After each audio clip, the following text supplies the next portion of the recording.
Se olisi nyt sitten Marinon vuoro. Marino Mustang GT V15, kohan nyt on virallinen nimi. Ja tämä on vuosimallia 74 ja tämä on nyt se Marinosta se, niin kuin se malli. The malli. Pitkittäispenkit, V-pohja ja hanskalokero kolo. Tai miksi sitä nyt haluaa kukin sanoa, mutta että siinä on tollanen kolo tuossa koelaudassa. Se on nyt se laite. Ja miksi tämä nyt on joku sitten ihmeellinen? No sen verran voin mainita, että tätä venettä suunniteltiin, testattiin, jauhettiin tuolla saaristossa merellä vissiinkin aika moneen kertaan. Siirreltiin nousulistoja ja leivottiin tuota pohjan muotoa, että siitä saatiin semmoinen kuin halutaan. Ja sen kyllä ihan oikeasti ihmiset huomaa, kun tällä lähtee ajelemaan. Menee sitten oikein hienosti. On oikeasti hieno pieni tuulilasivene ja kulku on hienoa. Sillä käytiin tuossa kesällä parilla koneella ajelemassa, niitä käytiin testailemaan jotain säätökoneita tuossa, niin löin tuonne perään vaan ja käytiin pörryyttää Nelari Suzukilla ja 20 jammua ja mitähän siellä perässä on ollut. Niin se nelitahti Suzukillakin, niin tää meni oikein kivasti tää peli. Toki se on vähän pienen näköinen tuo se kone, mutta lähtee 2 hengen kuormalla liukuun ihan nätisti ja kulkeekin vielä ihan kohtuullisesti, että on se vaan hieno laite, ei voi mitään. Vene on 4,30 pitkä, painaa jonkun 150 kiloa, niin tähän kun nyt pistetään tuolta 60 sinne perään ja semmonen ehkä vähän kutitettu 60, niin joo, kyllä sillä kerkiää. Hissi, hydrauliohjaus tulee, niin siirretään tämä vuosimallin 74 Marino nyt tähän päivään. Toki tätähän on ollut uustuotannossakin tätä venettä, mutta kumminkin. Ja tämä on lätkän mukaan 55-heppainen on maksimi ja siihen palataan enemmän sitten tähän koneen tehonnostoon veneissä jossain myöhemmässä osassa. Sillain niin kuin sivujuonteena kerron niistä lisää, mutta sen verran voin nyt kertoa tästä tapauksesta. Eli kun lätkässä lukee, että 55, niin tarkistin vielä asian venetarkastajalta Trafilta. Saa laittaa 60 hevosvoimaisen ja miksi? Koska 55 hevosvoimaista moottoria ei valmisteta ja niitä on joskus tehty. Mutta semmoistahan nyt ei oikein tahdo enää löytyä mistään.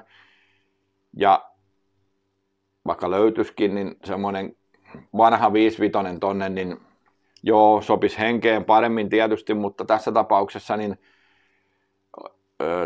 vesiliikennelaki on myötämielinen tässä kohtaa, että saadaan vähän tuoreempi kone sinne, mikä ei ehkä ihan niin paljon saastutakaan ja sitten 60 on lähin, niin sen sinne saa laittaa. Että jos teillä nyt on kauhea hinku laittaa tämmöiseen se V12 Merkurun 600 heppanen, niin kyselkää Trafilta, että kuinka paljon joudutte tekemään, että sen saa sinne laittaa. Veikkaan, ettei niin paljon kukaan pysty tekemään, että sen saa sinne. Mutta kohtuus kaikessa. Jos haluaa oikein ison koneen laittaa johonkin vehkeeseen, niin se vaatii kyllä sitten tekemistä ja se tarvii peräpeilin vahvistukset, dokumentoinnit. Se vaatii vähän syitä, että miksi siihen tarvii isompi kone laittaa. Mutta kaikki on aina mahdollista. Jos teillä joku semmoinen projekti on mielessä, niin Trafiin yhteyttä venetarkastajan. He kertoo kyllä, mikä on mahdollista ja mikä mahdotonta. Joo. Ja tämän veneen kohdalla nyt. Siellä on peräpeilissä alumiinilevy, tommonen alumiiniturkkia, kun se nyt on sitä. Joku semmoisen sinne täräyttänyt, joka herätti heti mielenkiinnon, että jaha, että miksi ja kuinka, ja siellä on vähän murtumaakin siellä peräpeilissä. Tarina ei kerro, että mistä ne on tullut. Mutta tästä otetaan nyt kansi pois. Nyt pitää kaikki helat irti, tuulilasi, kaikki otetaan pois, puunataan, paikataan ylimääräiset reijät. Mä merkkaan ensin kaikki reijät, mitkä on ylimääräisiä, ja sitten katsotaan oikeanvälinen topkoltti, että saadaan nätisti tämä paikattua, viksattua, ja sitten tosiaan kansi irti. Tehdään siitä vähän timelapseja ja katsotaan, kuinka se lähtee. Näytän sillain yksityiskohtaisesti muutaman paikan, joka haluaa tämmöistä projektia ruveta tekemään. Mitenkä tämä kansi irtoo, mistä se on kiinni. Tuo on muutama sellainen kohta, että joutuu ikävä kyllä tavallaan vähän särkeen, mutta ei sille voi mitään. Kansi on laitettu kiinni tuohon pohjaan sillä että se pysyy siinä. Tämmöisellä veneellähän on oikeasti menty yli Atlantin. Että todistettavasti ihan kestävä laite. Minä rupean nyt purkaan tuulilasi eka. Se on aika arvokas. Mä oon sitä jo vähän tölminyt, siellä on pieni halkeamakin tuolla. Mutta joo. Tässä on nyt joksikin aikaa kättenvoiteita.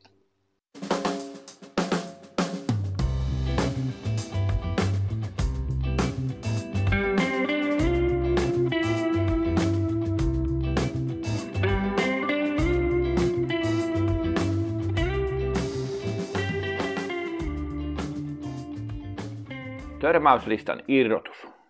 Täällä takapäässä yleensä tässä voi olla sellainen hieno kromipallo tai muovin joku pääte.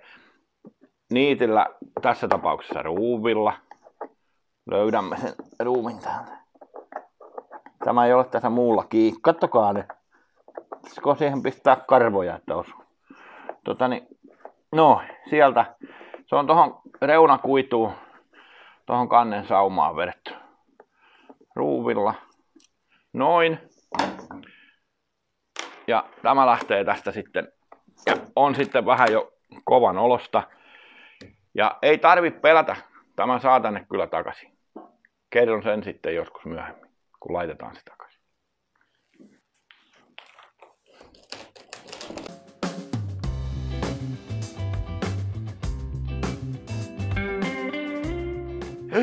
Sitten otamme oikein johtoa porakoneen ja ruvetaan painaan niittiä irti. Tämä liitos pohjan ja kannen välillä on niitattu. Ja sitten siellä on lasikuitunauhaa vähän tuolla sisäpuolella paikkapaikoin. Mä näytän teille kaikki kyllä, mistä se on ja miten se on. Ensin poraillaan noin niitit pois ja lyödään ne jollain tapilla sitten. Eli kanta pois ensin poranterällä ja sitten lyödään ne pois, että päästään sahaan toi sauma auki. Siellä on se lasikuitu. Täältä näin. Kakkaa kauheasti täältä löytyy. Tuossa esimerkiksi. Noin, reilusti kanta pois. Etsiä ne kaikki täältä. Voitteko uskoa, että ihan tässä verstaillaan, mutta silti täällä haisee, kun tuo paska vatkaamolla. En tiedä mistä johtuu. Varmaan viemäri mennyt tukkoon. Siinä niitä niittejä on. Kaikki pois. Näitä on täällä sitten vähän.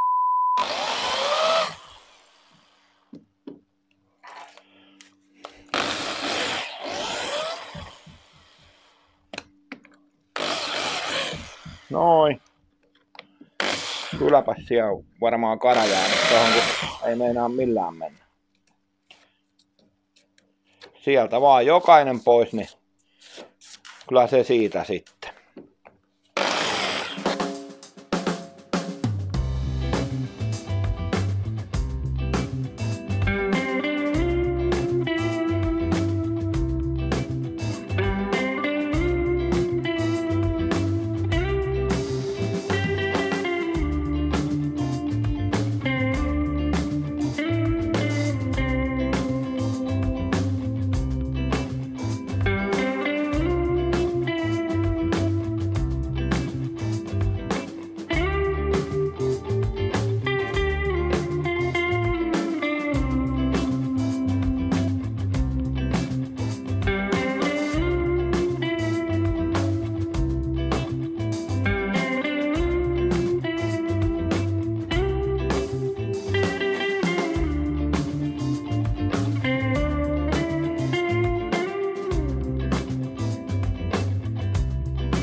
tällaista sahaamista tää.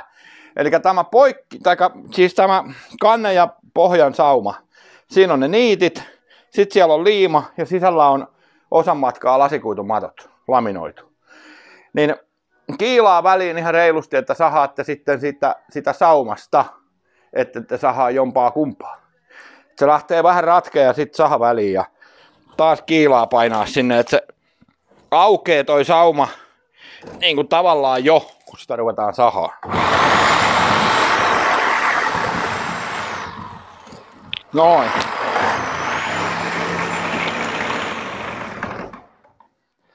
Tää on tämmöstä näin.